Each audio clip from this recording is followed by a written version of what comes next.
Hai semua, gue Wasa. Dan ini dia itel P55 5G. Handphone entry level yang lumayan rame juga ternyata ya pada request ke gue untuk ikutan bahas. Dan ternyata emang bagus ini handphone asli guys. Buat kelasannya yang entry level. Emang nggak semua sektornya bagus sih, tapi ada esensial-esensial pemakaian sehari-hari yang gue yakin teman-teman pasti seneng. Ini bukan video endorse by the way, ini handphone boleh beli sendiri dan nggak kebagian gue untuk harga promonya yang seharga 1,6 juta. Jadi ini handphone aslinya kalau ngelihat di lapaknya punya harga SRP-nya itu adalah 2 juta. Cuma ya biasalah ya, ada promo-promo kalau handphone baru launching jadi 1.599.000 atau yang tadi gue bilang 1,6 juta. Nah kemarin gue belinya di harga 1.646.000 kayak di lapak resminya ini. Akhirnya nyampe rumah dan gue udah coba-cobain ini handphone. Di sini gue udah bisa bilang ke teman-teman di awal nih ya, kalau saran dari gue baiknya soal 5G-nya ini ya anggap aja bonus.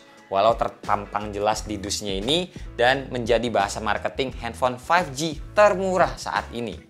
Sebenarnya 5G-nya itu tidak masalah dari itel-nya, dari hardware-nya, dari handphonenya, pokoknya nggak masalah. Cuma yang jadi masalah adalah jaringan di Indonesia kita ini yang ya 4G aja tuh belum merata banget, apalagi 5G-nya. Dan gue juga udah ngetes nih jaringan 5G pas kemarin main-main ke daerah Pasar Minggu dengan kartu gue yaitu Telkomsel dan cuma dapet segini aja. Jujur malah kecepatannya itu lebih gede di 4G. Karena apa? Ya karena BTS yang ada 5G-nya di Jakarta aja itu belum banyak.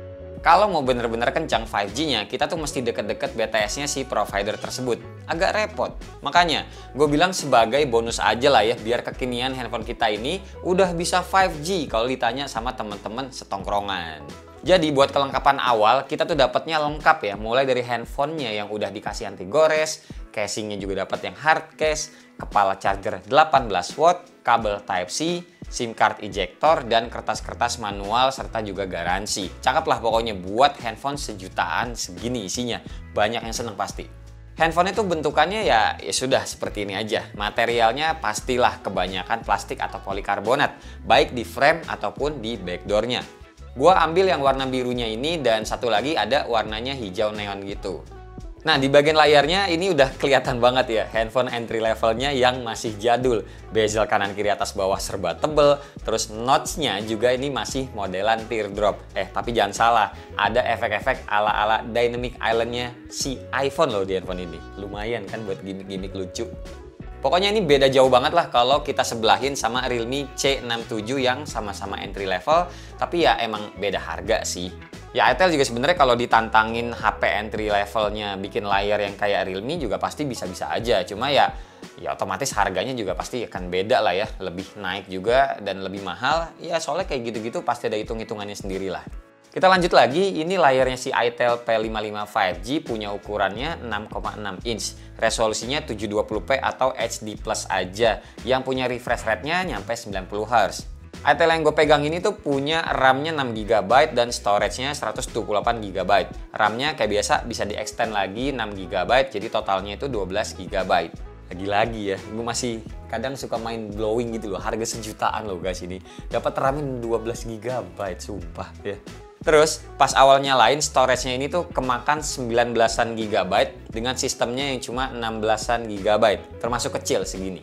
Terus buat Play Store-nya, Google Play Store-nya, ini juga di awal-awal tuh ada 33 aplikasi yang minta diupdate. Nah kalau yang ini termasuk banyak, mending teman-teman cari WiFi aja.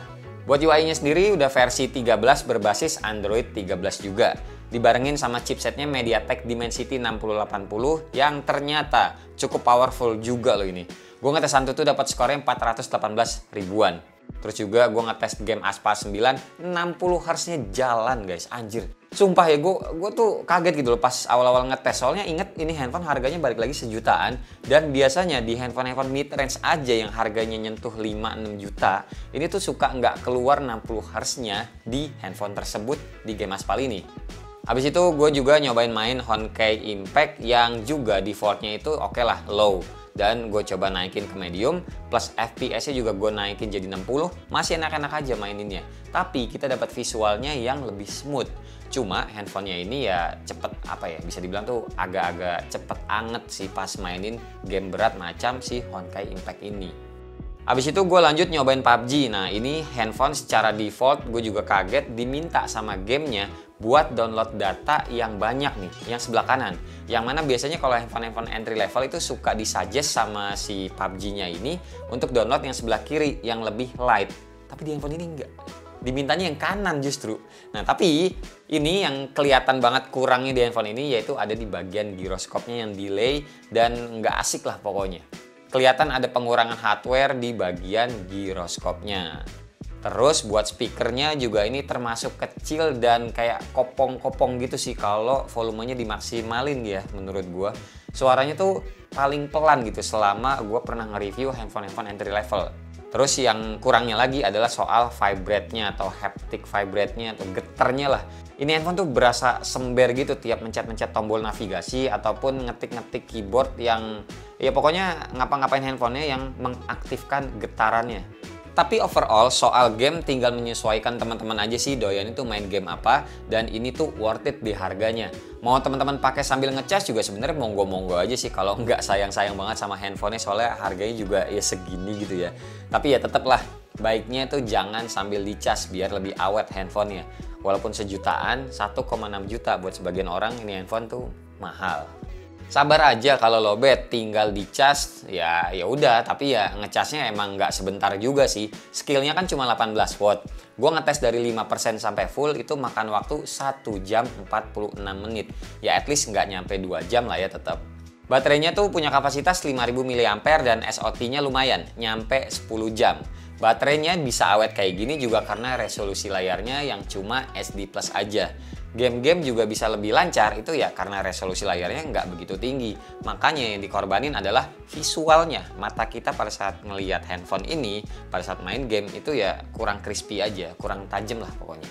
Oke, sekarang kita pindah ke bagian kameranya. Lensa depannya ini dikasih 8 megapiksel dan lensa belakangnya ada 2, 50 megapiksel ditemenin sama lensa AI 0,08 megapiksel. Ya, anggap aja lah nih lensa gimmick biar kelihatan dual kamera gitu. Nah, buat menu-menu kameranya kayak begini.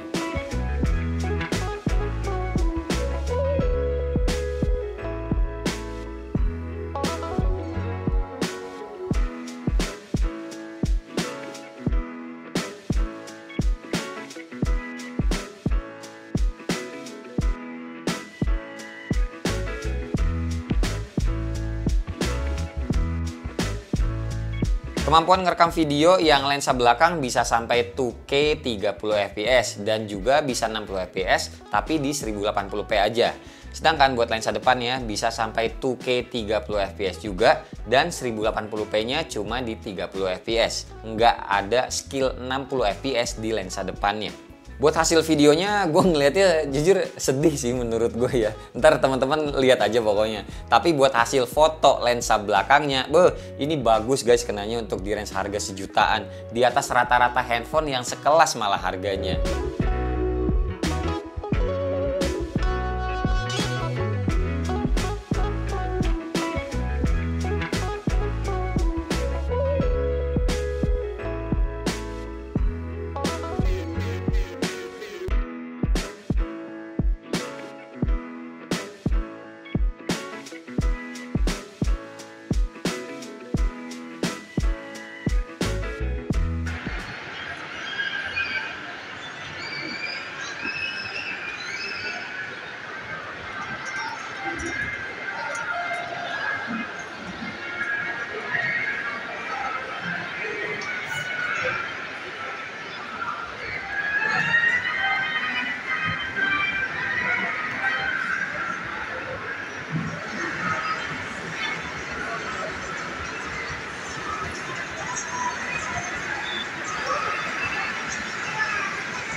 Oke, kalau yang ini contoh video kamera depannya langsung ke resolusi paling tinggi 2K 30 fps ya.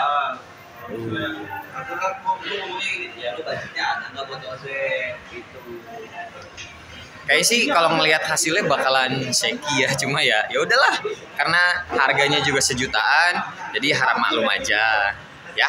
So, yaudah kita lanjut lagi. Overall ini tuh handphone kenceng kenanya, lebih ke HP performa dengan kamera atau lensa foto belakang yang cakep dengan bonus yang punya jaringan 5G. Cuma ya harap maklum aja di beberapa hardware yang dikurangin demi menyesuaikan harganya. Kalau ini handphone dipakainya cuma buat push rank aja mah masih cocok-cocok aja. Tapi kalau buat entertain apalagi nonton film, ini handphone kurang tepat secara speakernya juga kecil dan layarnya yang mentok di 720p aja. Sama satu lagi, jangan ngarep update software rutin ya dari handphone ini. Ada update Androidnya aja masih bersyukur banget. Yang penting masih ada beberapa update security patch ke depannya. Ya kalian anggap aja gini deh, kalau teman-teman mau update handphonenya, kenanya tuh monggo langsung aja teman-teman upgrade device-nya ke model yang paling terbaru nantinya. Tapi sekali lagi ya, ini handphone worth it kok pokoknya beneran. Congrats buat teman-teman yang udah kebeli handphone ini, mantap pokoknya.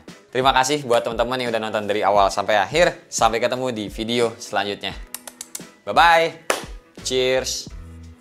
Happy New Year. By the way, gue juga ada ngetes nih kecepatan baca sama tulisnya handphone ini dan teman-teman bisa lihat sendiri. Yang kemampuan menulis, memorinya itu setara eMMC dan kemampuan bacanya setara memori UFS 3.0.